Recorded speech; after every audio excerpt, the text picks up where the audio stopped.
해주신 말씀이 꼭 필요할 것 같아요. 네네. 그리고 지금 말씀하신 것처럼 저는 단호하게 얘기합니다. 바빠서 책 읽을 시간이 없는 게 아니고 책을 안 읽어서 바쁜 거다. 책을 읽잖아요. 하나도 안 바빠져요. 저는 아마 대한민국에서 손가락에 드는 그 직업 여러 가지 갖고 있을걸요. 올해 작가상 받은 책도 저랑 같이 함께 일하는 동료들이 있잖아요. 늘상 자주 보는.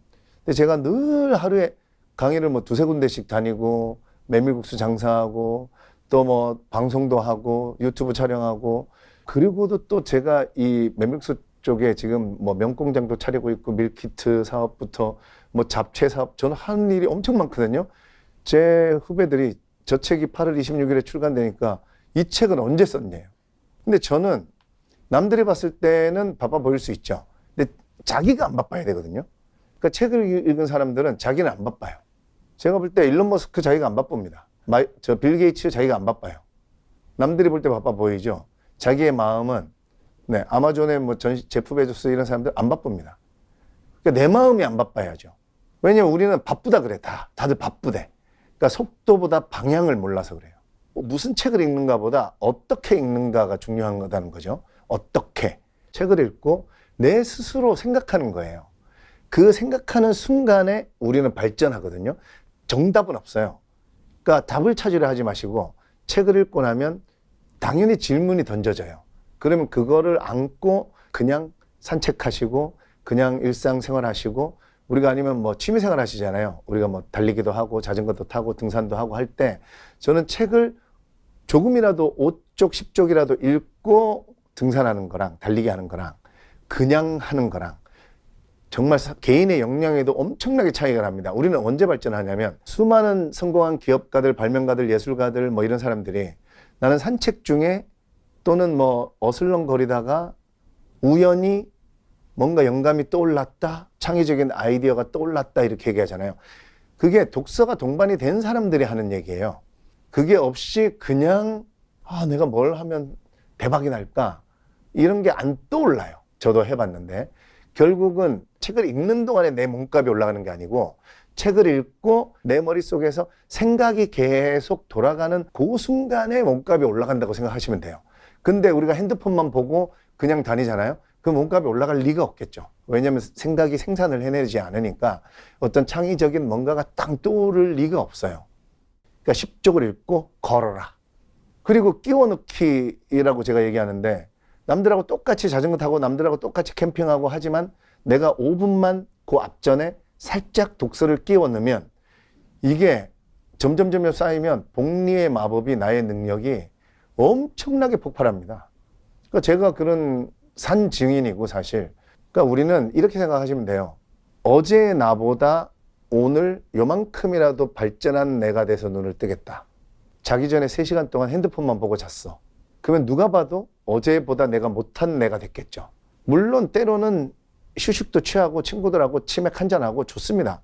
근데 매일 하라는 게 아니라 저는 기준을 어느 정도 잡아놓냐면 1년에 65일은 못할 수 있다.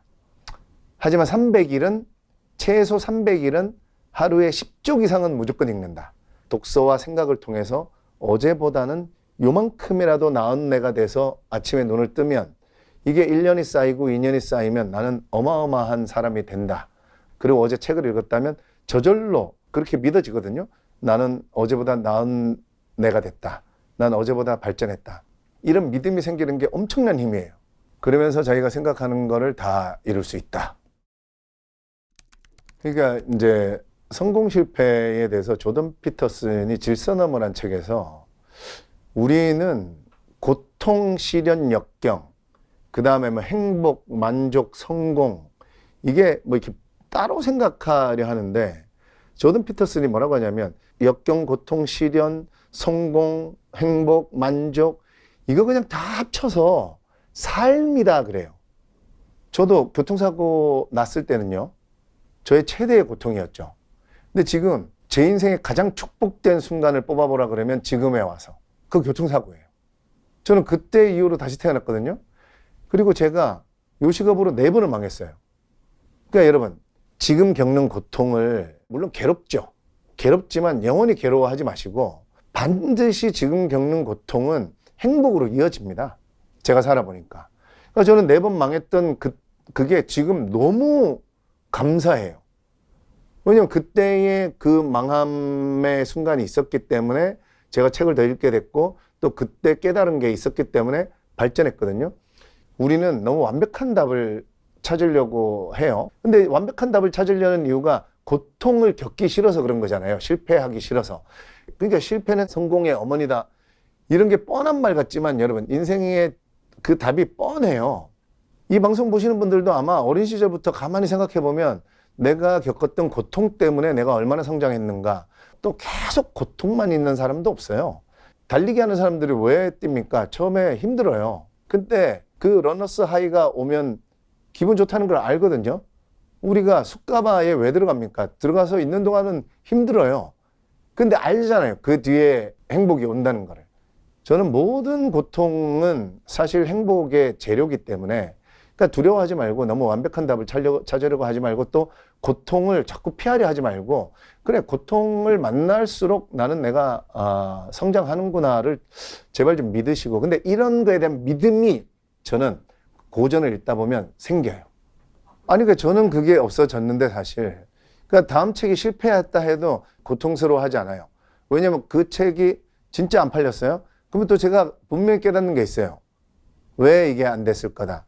그리고 순간적으로 뭐 고전의 어떤 문장으로 위로받으실 말이 필요하다면 제가 또 늘 자주 추천해드리는 말인데 그런 게 마음이 불안하다면 몽테스키오가 어떤 말을 했냐면 1시간의 독서로 떨쳐낼 수 없는 불안감은 없다. 예, 전 이거를 엄청 잘 이용했어요. 저도 뭔가 가게가 뭐 며칠 연속 손님이 없고 뭐 좀 불안해질 때 있죠. 그러면 그 불안하다고 계속 불안한 생각 하잖아요. 점점 더 불안해져요.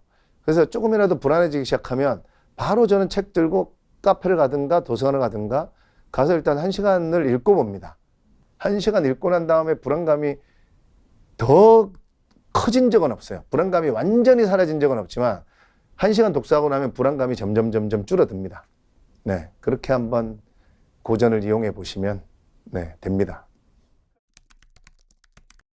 그래서 가장 사람은 저는 무엇으로 사는가 물어본다면 기대와 설렘으로 사는 거예요. 우리는 사실 결과를 너무 바라거든요. 내가 뭐 수백억 건물주가 되면, 내가 사장이 되면 그러면 행복할 거라고 생각하지만 사실은 과정이 행복해요. 여행은 언제가 제일 행복해요? 물어보면 가기 전이 제일 재밌다 그러죠. 그 과정을 어떻게 즐길 수 있느냐 그걸 잘 이해해야 돼요. 그러니까 저는 이번에 8월 26일에 고전에 답했다가 출간됐거든요. 그걸 작년 가을부터 썼단 말이에요.